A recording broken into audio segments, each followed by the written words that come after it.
Berhenti bicara tentang masa lalu. Saatnya menatap masa depan. Bersama Ishak Rafiq, Direktur Eksekutif Masa Depan Institut.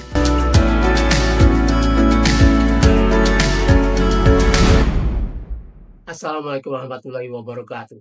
Saudara-saudara sekalian, Anda kembali bersama Ishak Rafiq, Direktur Eksekutif Masa Depan Institut. Panjangnya Institut Masa Depan Indonesia. Ada perkembangan yang menarik dalam urusan pemberantasan korupsi di PT Pertamina. Yang kita tahu akumulasinya selama 5 tahun dari tahun 2018 sampai 2023 itu mendekati 1.000 triliun. Pada saat rakyat Indonesia sedang jatuh miskin, ada yang mengambil duit ini yang menyebabkan negara kesulitan bahkan cuma untuk membiayai makan gratis atau bahkan bergizi bagi rakyatnya yang memerlukannya, yang memang telah dikampanyekan pada saat Pilpres kampanye itu. Sekarang ditagih dan pemerintah memang mau melaksanakannya, tapi duitnya sangat seret. Sementara ada duit yang digangsir sedemikian rupa selama 5 tahun. Tahun 2023-nya saja 193,7 triliun. Dan ini hampir semua tahapan dalam impor minyak Pertamina terjadi korupsi secara masif dan terencana. Ini sangat luar biasa. Pada saat itu, ya, ini semuanya terjadi di masa kepresidenan Jokowi. Dan komisaris utamanya Ahok atau Basuki Cahayapurnama. Nah, dari sini saja orang sudah bisa menangkap bahwa ada sesuatu yang harus dilakukan dan Prabowo harus menangkap Jokowi dan Ahok dulu sebagai bagian dari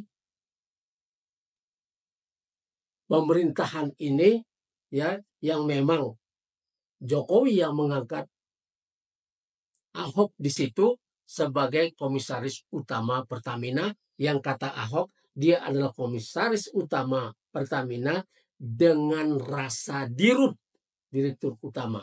Artinya dia punya wewenang dan kekuasaan yang sangat luar biasa juga dalam mengontrol. Nah, dalam kontrol ini apa yang terjadi sehingga korupsi besar-besaran ini bisa berlangsung dengan mulus. Lalu Jaksa Agung telah menangkap orang-orang yang dianggap terlibat dalam penggangsiran duit ini, sekaligus yang apa yang dikatakan oleh rekan saya Antoni Budiawan sebagai pasal penipuan, yaitu ada impor Pertamax, itu mereknya, tapi sebetulnya yang diimpor adalah Pertalite, lalu dijual sebagai Pertamax. Dan ini merugikan sangat luar biasa, sementara pemerintah terus-terusan bilang tidak punya uang dan bahwa apa yang dibeli oleh rakyat itu, BBM itu adalah sebagian besar adalah subsidi dari pemerintah. Padahal harga di luar negeri juga yang subsidi itu pun, yang dianggap subsidi, misalnya solar dan lain-lain itu, yang dianggap subsidi itu di luar negeri masih lebih murah, yang tidak disebut subsidi oleh pemerintah Malaysia misalnya dan lain-lain. Nah, dan ini perlu hitung-hitungan yang lebih bagus supaya jangan seolah-olah telah berbuat baik kepada rakyat, padahal sebetulnya cuma bermain-main dengan kata-kata. Nah, dalam urusan korupsi ini, Pertamina telah menangkap. Jaksa Agung telah menangkap, menjadikan tersangka, pertama 7 orang, kemudian berubah menjadi 9, kemudian berkembang menjadi 11, dan sekarang mungkin akan bertambah lagi. Dan dalam proses di Kejaksaan Agung itulah, pada laporan awal Jaksa Agung yang diterbitkan itu, yang diungkap ke publik, bahwa semua tersangka ini menyebut bahwa mereka diarahkan oleh Menek BUMN Erick Thohir dan abangnya, yaitu Garibaldi Boy Thohir. Dan ini luar biasa. Apa fungsinya Boy Thohir di situ? Bisa mengarahkan Pertamina dalam urusan impor BBM ini dan oplos BBM. Jadi ini tidak bisa dibiarkan. Mau dibilang itu blending atau apapun namanya, bahasa Indonesianya oplos. Dan ini harus tidak bisa dibiarkan sedemikian rupa, sehingga orang-orang yang sebetulnya menjadi kunci, setidak-tidaknya menjadi kunci dari sindikat yang luar biasa ini di Pertamina bisa diungkap. Sehingga ke depan kebocoran duit negara ini bisa dicegah. Dan belakangan Jaksa Agung terus-terusan berretorika di media massa dan media sosial bahwa Erick Thohir dan Boy Thohir tidak terlibat dalam korupsi Pertamina yang luar biasa ini. Tidak termasuk sindikat dari ini semua. Dan tentu saja orang menjadi berpikir, terutama kaum intelektual kampus, para pengamat, dan para pencinta tanah air tidak bisa menerima hal seperti ini. Jaksa Agung memang terlihat awalnya didatangi oleh Erick Thohir, Menek BUMN, dan kemudian terjadi pertemuan. Pertemuannya ini saja haram.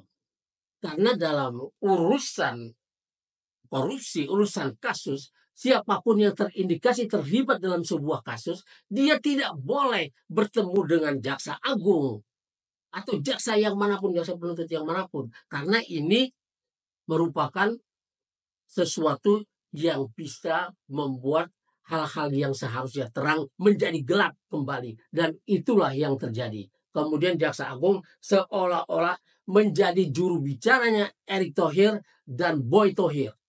Ini tidak boleh diteruskan. Dan orang-orang akhirnya menjadi curiga dan minta supaya Jaksa Agung ini dipecat saja dulu. Karena sudah terindikasi. Dan orang melihat seperti ada permainan di sini yang banyak sudah tersebar di media massa, bahwa Erick Thohir menawarkan sesuatu yang sangat menarik buat Jaksa Agung. Setidak-tidaknya buat istrinya, entah istri yang keberapa itu, orang menyebutnya istri yang kelima dan memang cantik. Tapi ini sesuatu yang harus dibuktikan di pengadilan. Tidak bisa, Jaksa Agung boleh saja menganggap Erick Thohir tidak terlibat, tapi tidak bisa dijadikan retorika di luar pengadilan. Tidak bisa. Dan ini kalau sudah mendengar orang-orang yang terlibat dalam kasus korupsi di Pertamina ini menyebut diarahkan oleh Erick Thohir dan Boy Thohir, itu adalah satu indikator, satu indikasi bahwa Erick Thohir dan Boy Thohir harus disidik oleh kejaksaan. Karena KPK-nya sendiri sudah dilumpuhkan selama 10 tahun Jokowi. Di mana selama 10 tahun itu gempuran terhadap KPK, ya semua kabinet, semua pemerintah tidak menginginkan ada KPK, tapi tidak pernah berhasil melumpuhkan KPK. Berapa kali keinginan wakil rakyat pun juga punya keinginan untuk membubarkan KPK karena merasa gerah terhadap operasi-operasi tangkap tangan KPK. Dan ini semua orang menginginkan supaya ya yang terlibat partai-partai dan anggota DPR dan pemerintah tidak menginginkan KPK karena dianggap merecoki. Dan itu berkali-kali tidak berhasil di pemerintahan lain. Tapi pada zaman Jokowi, pada tahap pertama saja dia sudah menghantam KPK habis-habisan sehingga Abraham Samad dan Bambang Wijayanto, dua pemimpin tertinggi di KPK ini, komisioner KPK, dikejar-kejar oleh polisi, dibenturkan dengan polisi sehingga dikejar-kejar seperti kriminal dan akhirnya ditangkap. Dan seorang penyidik KPK dari kepolisian, Novel Baswedan, disiram air keras. Ada percobaan pembunuhan berkali-kali dan akhirnya setelah sholat subuh di kompleksnya, dia disiram air keras dan sampai sekarang cacat. Ini berjalan terus, semua kekuasaan KPK dipreteli pada masa Jokowi sampai pada akhir periode 2014-2019, undang-undang KPK direvisi yang diprotes semua orang. Dan ini akhirnya berhasil dan KPK akhirnya menjadi lembaga pemerintah biasa yang berada di bawah presiden dan bisa dipakai untuk menghabisi oposisi. Dan ini juga berhasil. Tapi yang terjadi kemudian adalah korupsi merajalela setelah KPK dilumpuhkan ini. Dan ini ada indikasi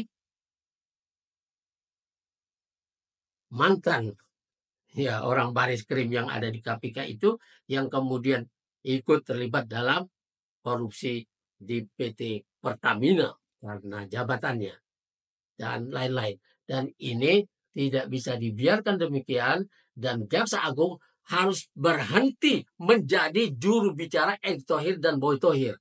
Harus dibiarkan, Prabowo harus memberi peluang kepada Jaksa Agung atau mengganti Jaksa Agung ini agar orang-orang yang terlibat yang paling atas terus ke bawah-bawahnya itu bisa diringkus semuanya sehingga kebocoran di Pertamina dan lain-lain, kebocoran akibat korupsi ini bisa dihentikan. Sebab koruptor itu kalau dia satu kali dia lolos dari kasusnya dan kasusnya tidak sampai ke pengadilan, ya sama seperti tikus yang bisa lolos dari jebakan. Satu kali dia lolos, maka dia tidak akan bisa terjebak lagi, tidak akan tertangkap lagi. Dan dia bisa mengajarkan kepada anak-anaknya dan kawan-kawannya untuk tidak masuk perangkap.